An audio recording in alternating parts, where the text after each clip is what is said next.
Hello and welcome. My name is Rainey Ford, and I'm coming to you from the Workshop Mountain this evening.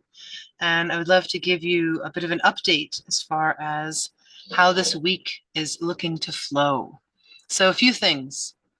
First, happy Imbolc. Happy first spring celebration.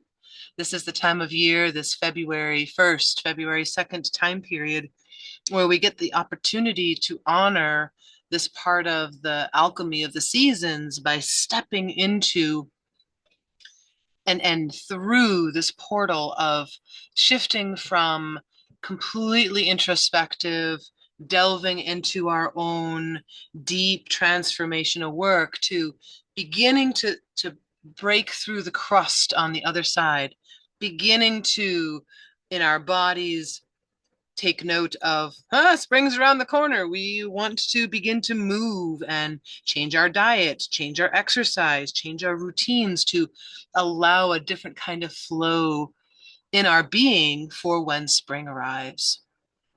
And so, in this kind of energy, there's garden planning that gets to be happening. There's planning for your seeds, planning for where things might be wanting to go, planning your calendars. If you're a person who likes to travel or you are a business minded person, this is the time of year where I look at like the year to come.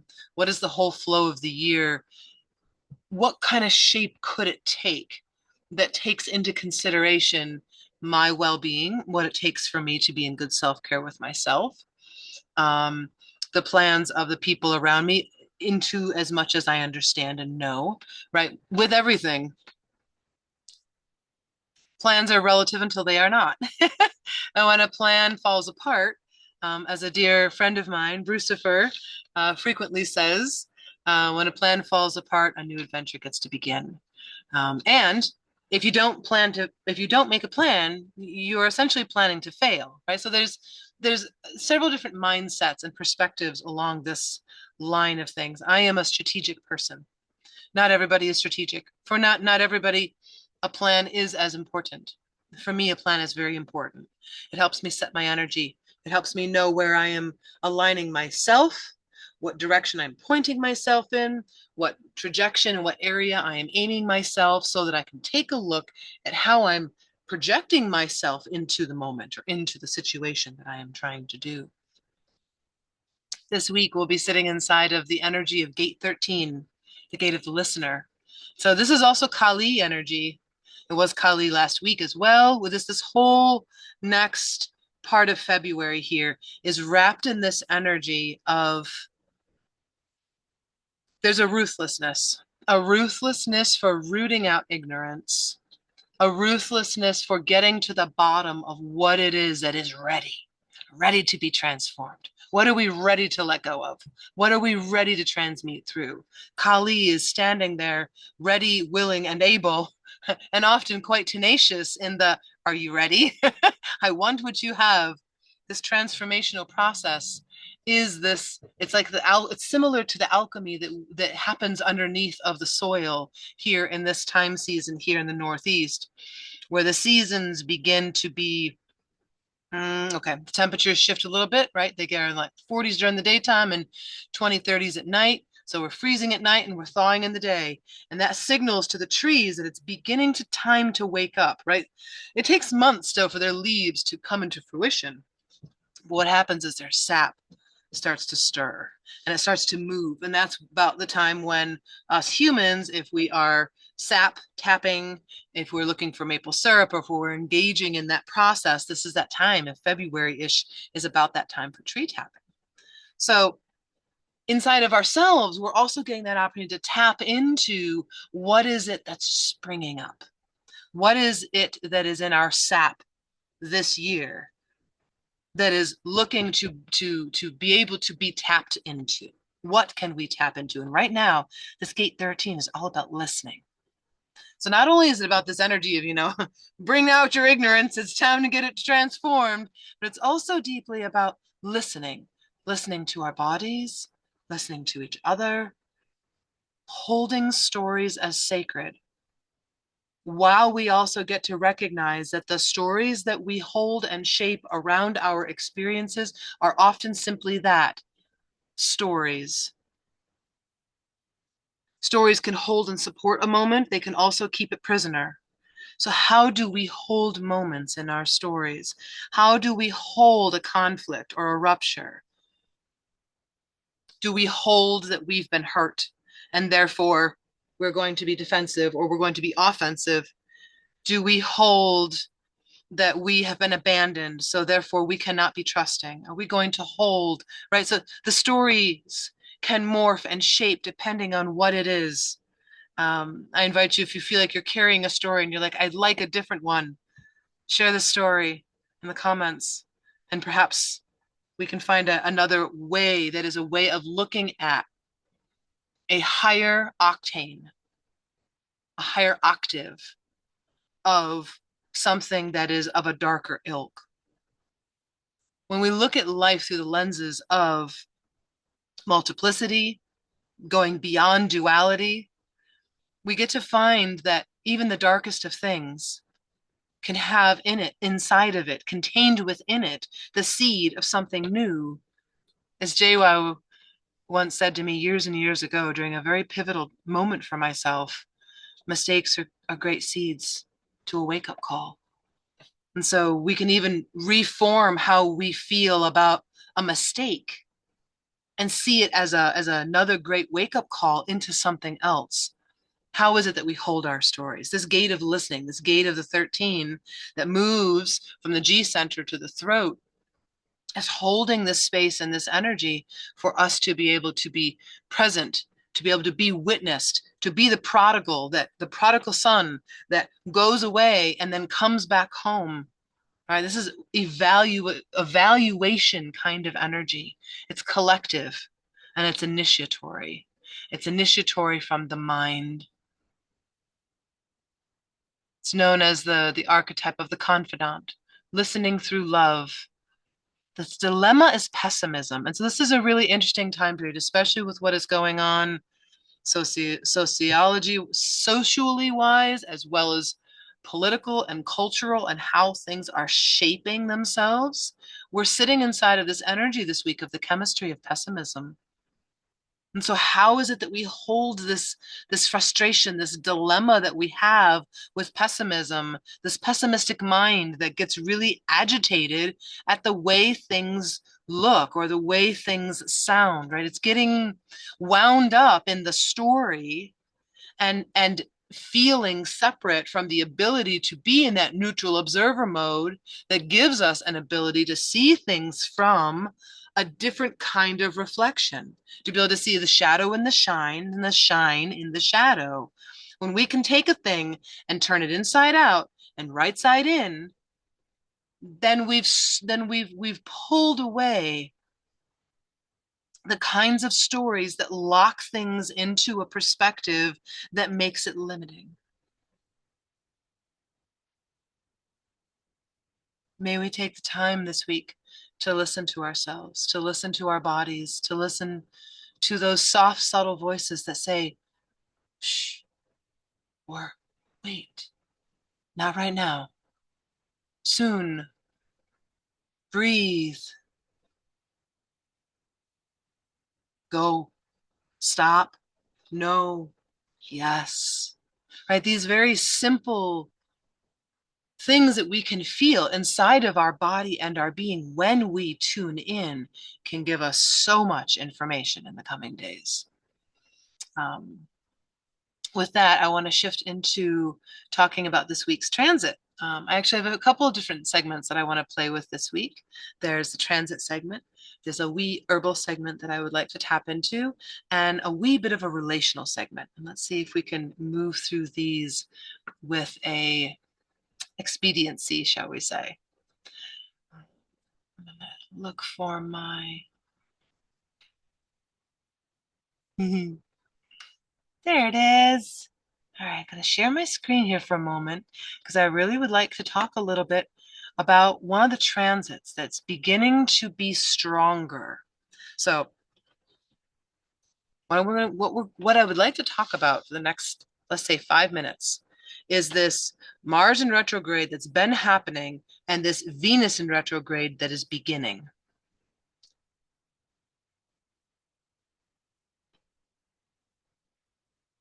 this week that we are inside of with that gate 13 of the listener invites us to listen in as though we are getting a movie preview of what this Venus retrograde that's going to last until May is going to kind of look like through this week's energies. It's kind of like a brief recap, right? It's not all the details. It's not all the scenarios. It may not even be true to exactly what happens. And it can give us this preview for this upcoming Venus retrograde. So that being said, let's see where everything's at. To share right here. And there we go. Wonderful. Okay.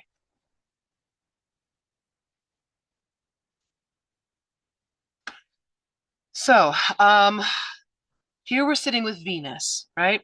Venus right now is sitting in Pisces.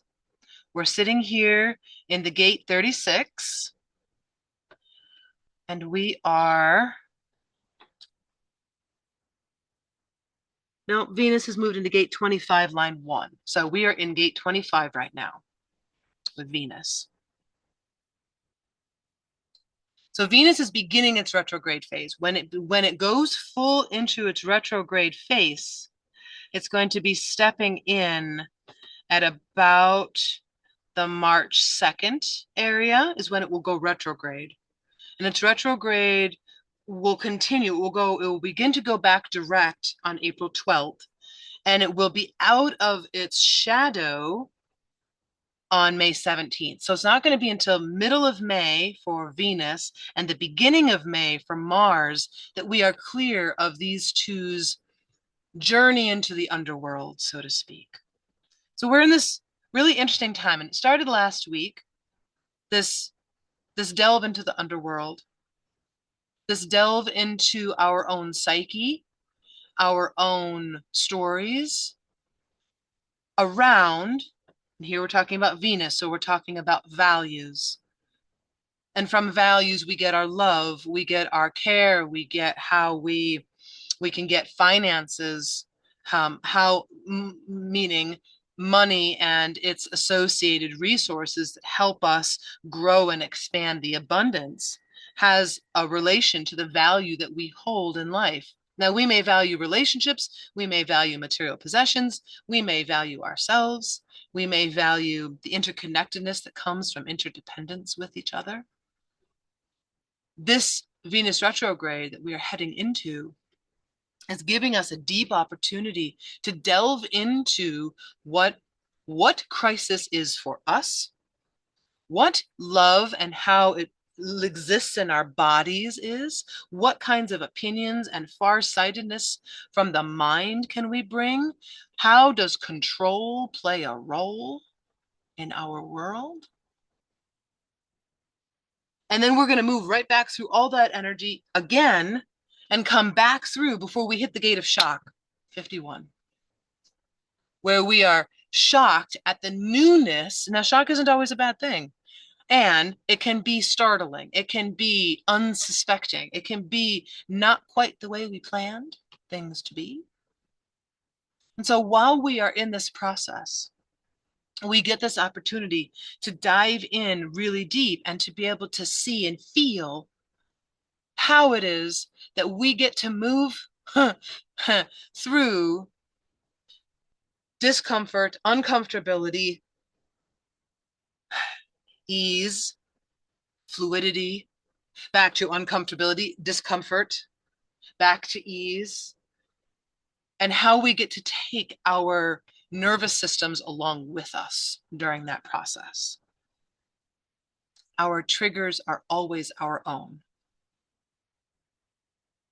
And we can ask for support with those who we choose as our everyone and who has chosen us to be in a support or a kind of awareness with that process.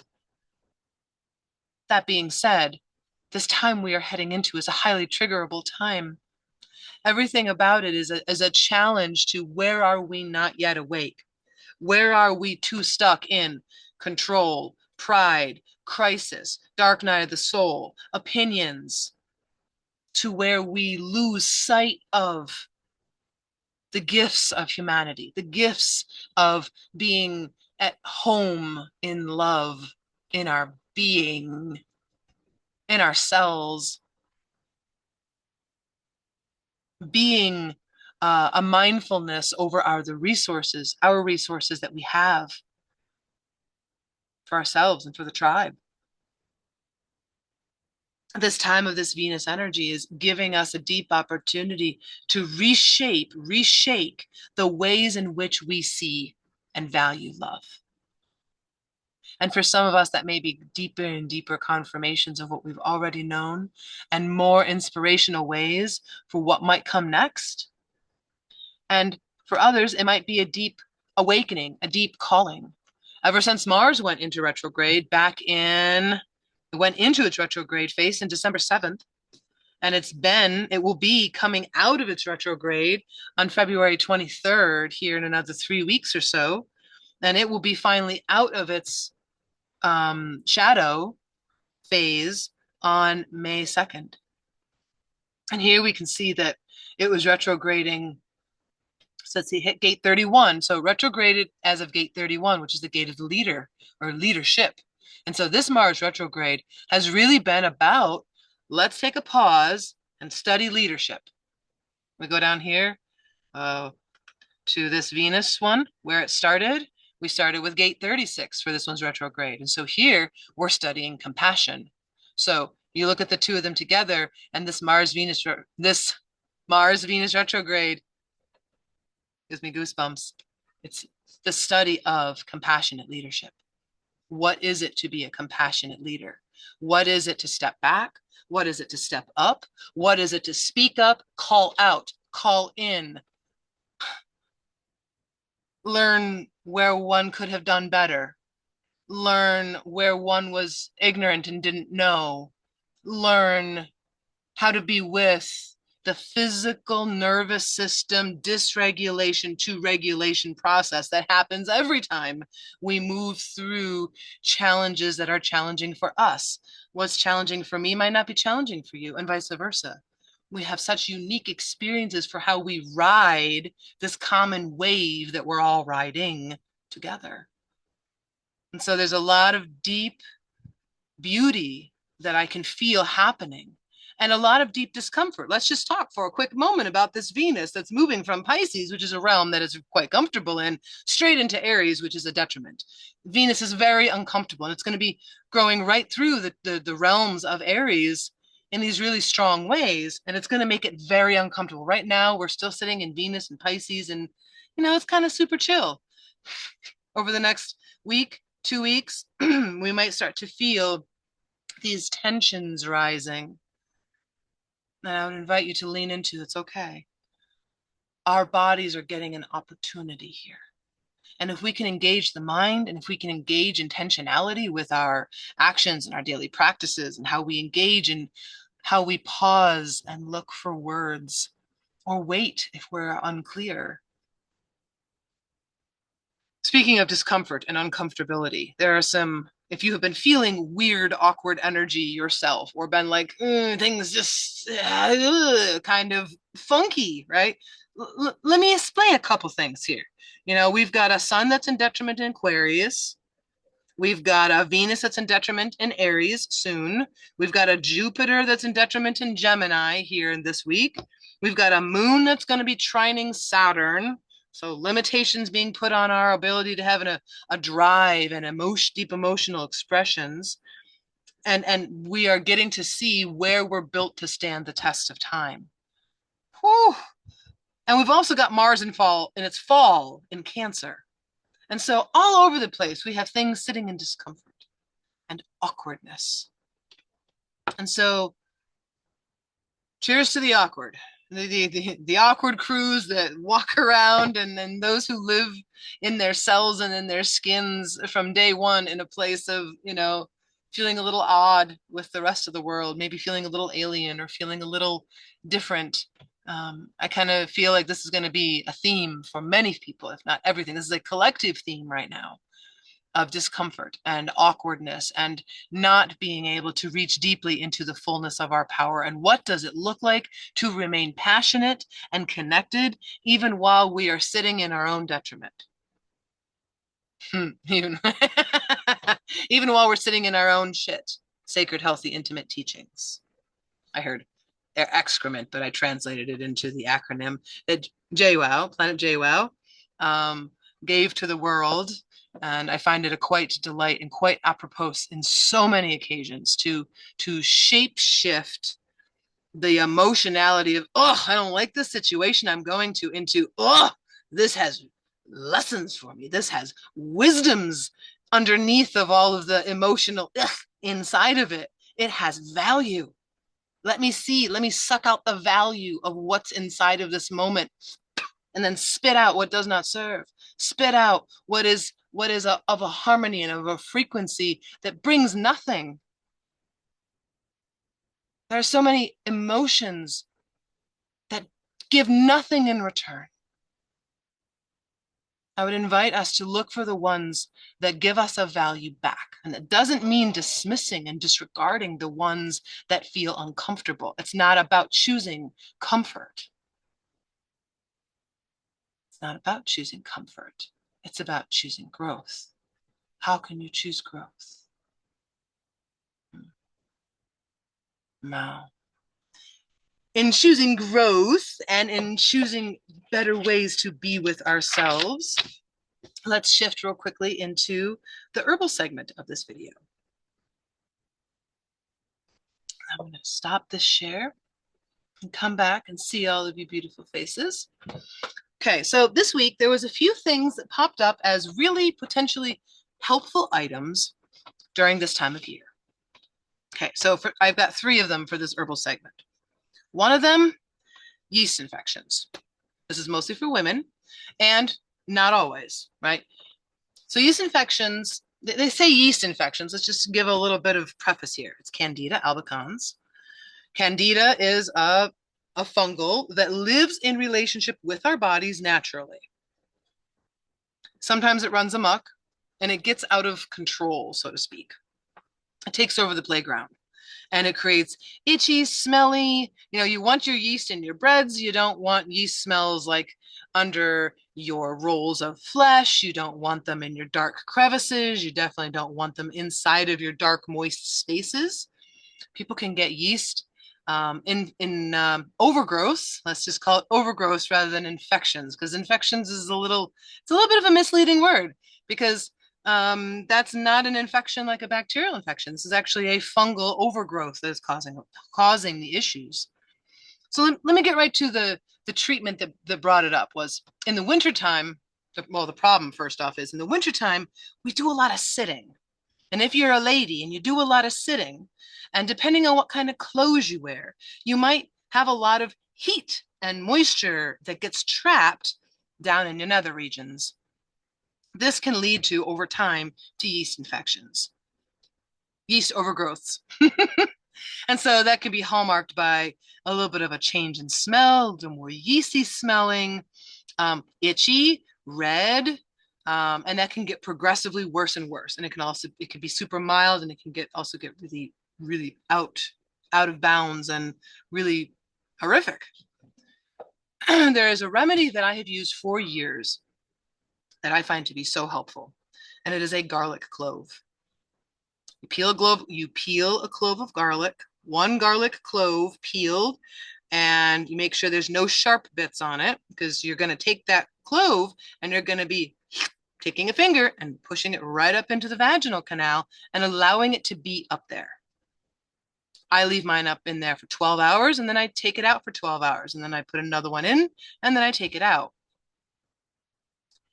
Couple notes here. First off, to get it out, you bear down, and I find that they often come out as I'm peeing or as I'm, using the toilet in a different way, and it slides on out. And if it's not for some reason, you can use a finger and you can hook it and you can pull it out. It's a dead end space back there, so it's not, you can't lose it. It might get up in around your cervix, but it's not going to get lost. And you can't make it through your cervix either. So this is a lot of information, and you're like, oh, wow, this is not quite what I meant when I was thinking about coming and listening to herbal medicines. I'd also like to invite you to share this kind of information with your friends and your partners.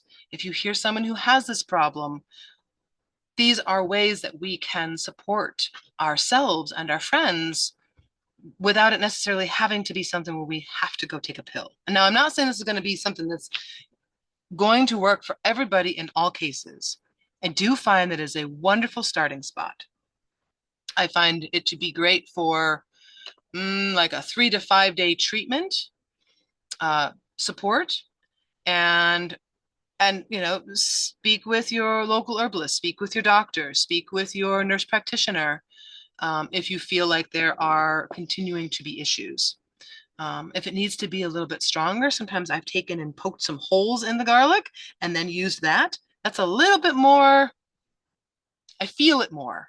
It's not that it burns, it's that it has a bit of a, well, I can feel it. I can feel the sensation of it there. And then it passes within, I don't know, 30 seconds to a minute. It's not, I don't find it to be uncomfortable.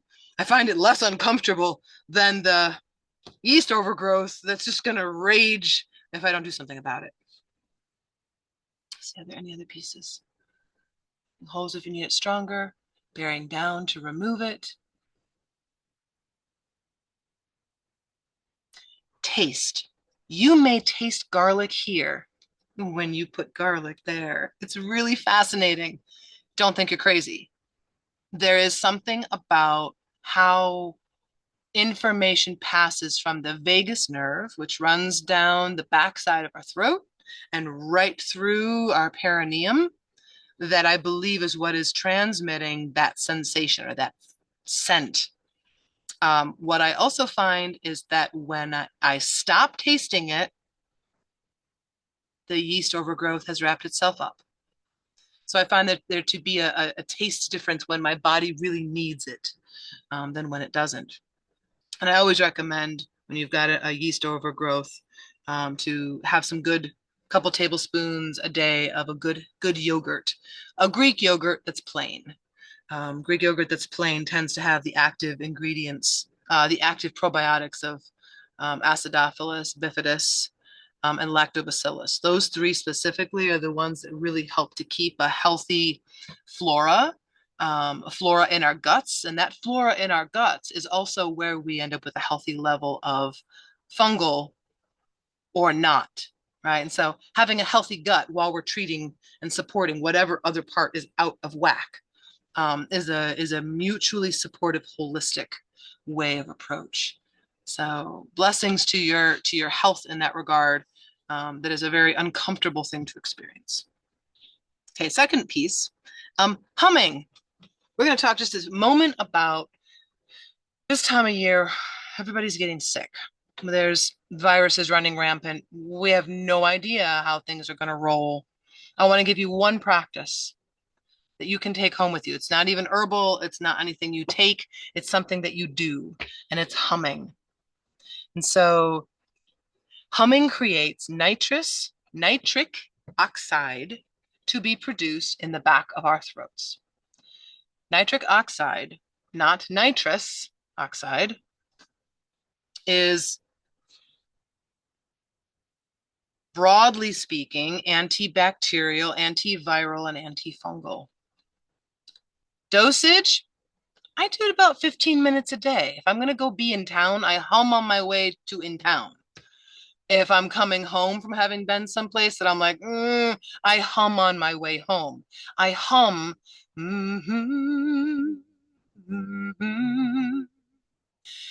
low hum. The lower the hum, the more nitrous oxide is being produced. 15 minutes, 20 minutes. If you can hum for the duration of an hour in the daytime, wonderful. Another thought, another piece to that is drinking warm water. The slightly warmer the water, the more viruses cannot survive in that temperature. They actually survive better in the cold than they do in the warm. And so having warm water to sip on, if you're not a tea person, awesome. have some warm water. And if you're not a person who likes warm water, find a way to flavor it in such a way where it's about having the temperature and the liquids. So sips of water regularly, especially when you're out around people in kind of more dangerous situations, sips of water regularly can help anything that you do pick up go to your stomach rather than get latched on into generally things like ACE receptor sites and all sorts of other things that are in this respiratory part of our body, which is where we tend to pick up viruses and bugs and that sort of thing. So humming and drinking warm water, sipping on warm water throughout the day. There's many more herbs and treatments and supports and preventative type things that are super helpful. And not everybody has access to the herbal side of things. I will say that I want to put an invite here in this video to have you come join the Alchemy of the Season School Discord if you would like to. There is where we have conversations and talks, and there are going to be classes and there are books that will be coming out around herbal supports for this time of year and the different pieces and parts that we can work with if we are a person of a more plant-based nature. Okay, so last piece I want to talk about is a tea for this time of year. Right here, I want to feature the cold care tea. So I'm going to read you a few ingredients. If you are a person who has herbs in your apothecary, or you have herbs in your shelf and you fancy being able to make some things, these are 9 different ingredients that you could put all together, and or you could take pieces and parts and put them together depending on what you have on hand, to make yourself a tea that is, if you had all these ingredients together, it would be nourishing, it would be moisturizing, it would be nutritive, it would be supportive for your respiratory system, it would be supportive for the digestive system. It could help bring ease and a sense of nourishment and relaxation to the nervous system. And these are the herbs that I put in combination for this: mullein, Rhabascum thapsus, nettle. I'm not going to do all the Latins here.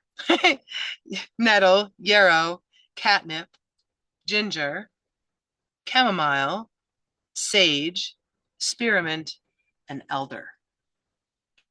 Elderberries. Elder decoction is a whole nother conversation, and I highly recommend. And that one's a little bit more involved and would probably be more appropriate for like a wellness workshop, of which will be coming up later this spring. So I invite you to make yourself a tea if you don't have access to something that you enjoy drinking regularly. I invite you to make your own. If you're not a person to make your own, I invite you to reach out. I can put a link in the description here to purchase it from me if that's something you would like to do. These teas, these opportunities to sit with these beverages gives us moments of respite, moments of rest and renewal. It also gives us wonderful ways to nourish our bodies and to be at peace with what life has to share around us to support our health and our wellness. Here's to your health and wellness. Mm. Mm. Tasty. All right, last bit, this relational segment. I'm going to make this brief. I would like to invite you during these times to try on the lens of consideration that there are many, many realities in play. And of those many realities in play, it can be super helpful for us to recognize and be with the lens stacks of the things that are involved. Now, be aware, I'm a very strategic person. So if you are not, that's fine. This is meant to be able to help those who would like to be able to see ahead into what it is that they're trying to create with another. Okay, so setting up a couple things here. Okay. All right. I want to share my screen for a moment. There we go. And there it is. Wonderful. Okay. So this is my system that I have developed to be able to look at some of the different components that can help us feel into where we are in a moment's conversation. Okay, so what you're seeing in front of you, we're going to start here on the upper left-hand side with the self at center. Some quick recaps. Little s, big S for self represents our human self and our divine self being both taken into consideration inside of the same skin suit body that we are inside of.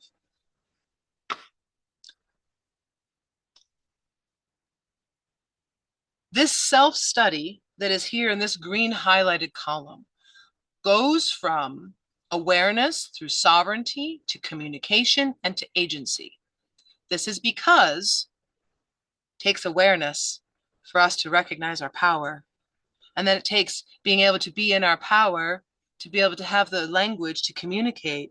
And being able to communicate and having an awareness of our power and being in our power allows us to use our power out in the world and have agency, have power and the ability to have an effect on something in the world.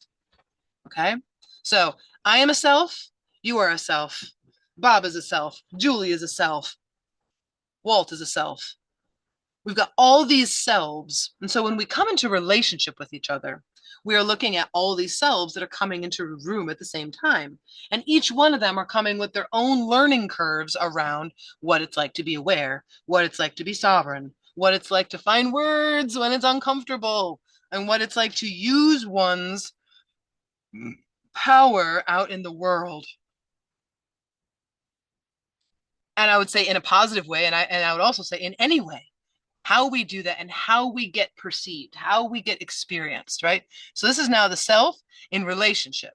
So this is the self and how the relationships around it, peered, powered, leadership, how it affects the self, how missions and visions and dreams, how we're going to be a part of something, communities. This is how the self is a part of these missions and how this mission affects the self, right? How the self is a part of community and egregore, egregore being a reflection of the creation of the totality of multiple things. And it's the flavor of the whole. And it is how the self plays a role in the community and egregore and how it relates back to the self. And so this is all very self-centric, self at center, which is very different than relationship at center. Okay, I'm going to swing over here just for a second, not because of this whole slide, but simply because of this one box here. If I could, I'd have this in relationship box sit right over here with relationship at center. And it would say the same kind of thing with all the same arrows going out into all the places and how it relates back from the relationships perspective. You can do that with all of them. Put all of them at center, put the mission at center, put the community at center. And so now you get to see how and where and why we can have so many intense conversations, except that we might be speaking from this is at center over here, and over here this thing's at center, and then this person over here is over here. And so we might sound like we're all talking about the same thing, except we might not be. Second step. Looking at things in relationship. We've already been looking at things in relationship, right? Yes, and now let's look at self and relationship as a side by side. Now, if this was actually representative of a person, you would actually see at least two self boxes, two self touchstone matrices, and a relationship matrix, because you have the considerations of self A over here and self B over here, and the relationship, meaning these two, up here. And so now you've got three different aspects for two people's relationships. Right? And I'm not trying to get too involved into nuances here. What I'm seeking to invite is this understanding in these growing times of intensity of how many nuances there are and where and how we can put ourselves at center, how we can step into experimentation. This over here is really good for testing the waters, looking between two sets of major lens stacks. A lot of people stay right there. And that's perfectly okay. Down here, we have self and relationship at center with self as the foci, right? So down here in this lower left-hand quadrant, we have the self and relationship at foci with self at foci, and that's because the self is being looked at for support, right? So this is where we might be if we're in healing and relationship. If we are, for those who are of a fearful, avoidant attachment style specifically, can be really supported by having the self at focus in a relationship.